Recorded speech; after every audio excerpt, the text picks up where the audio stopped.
other way you can do it, which is the one I listed in the book, is to measure knee extension and then put the hip at 90 and then see what knee extension is. And that's the one I put on the slide for you guys to be tested on. Just know that there's both options, but we're going to do, for this class, we're going to do here and then measure knee extension. But that's the same landmarks that we just did, right? And what do we do with muscle length testing? We need to know what's normal in that joint in the standard position first, and then compare that to the muscle length position. Okay? So you have the rectus femoris, it's called Eli test, that's in prone.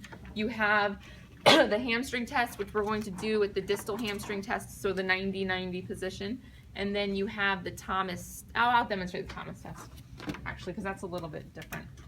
Thomas test, we're not going to take any measurements for.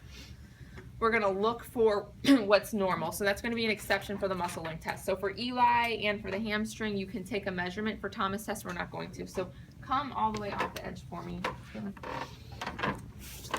All the way to the edge. So you're not even there. All right, so you want your patient all the way to the edge so that when they sit back, there's clearance for their thigh. And what I'm going to do is to make sure he's comfortable and safe is I'm going to help him lay back. So on the count of 3, we're going to lay back together.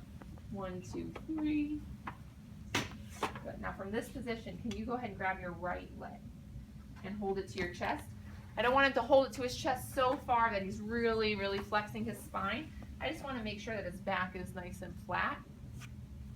And then from there, what I'm going to do, I'll do it from this side just so you guys can see, is I'm going to take this leg so it's relaxed. I'm going to make sure that his back stays flat, that he doesn't go into an anterior pelvic tilt. And then I'm going to slowly lower his leg until I start to feel that back come up.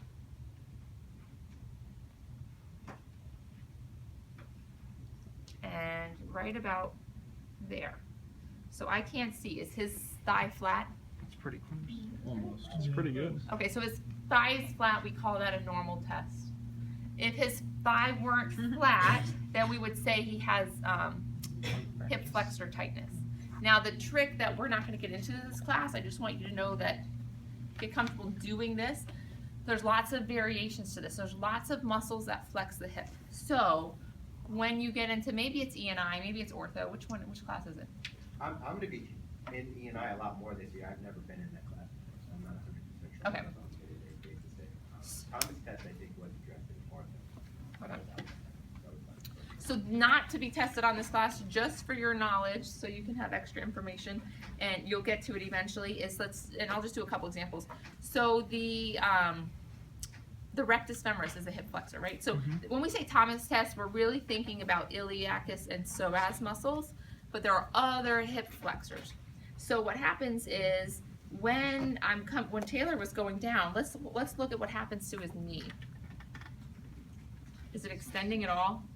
Yeah, A little bit. Yep. Some people will extend. So what I can do is say he didn't go all the way to the table. Now I'm putting his rectus on slack, and I did that same test. If now he could get all the way to the table, I would say, oh, he probably has more tightness in his rectus femoris than he does his iliacus and psoas. Or an opposite of that would be, and I'm losing my hand position because I'm trying to demonstrate, if I flexed his knee and then started to come down, right here, I feel it start to tilt, and now he's a little bit more flexed than touching the table.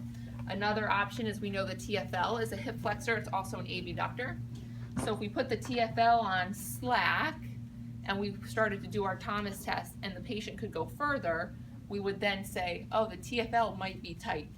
Versus if I put him into adduction, same kind of component. So I'm not doing very good form here, but I put him into adduction and he can't go as far. I just stressed or lengthened the TFL and he can't go as far. So Thomas test has lots of variations that you'll learn to use, and that's why we talk about this cumulative part, knowing the anatomy, knowing what components.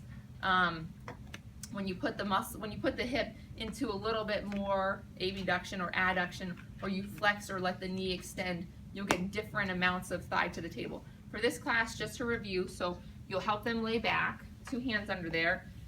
I'd be on the other side. I'm gonna find for the point where he starts to go into an anterior pelvic tilt. If his thigh, I'm not bothering with dealing with the knee, but if his thigh gets to the table before I feel an anterior pelvic tilt, I'm gonna call that a normal Thomas test. That's what you need to know for this class, okay?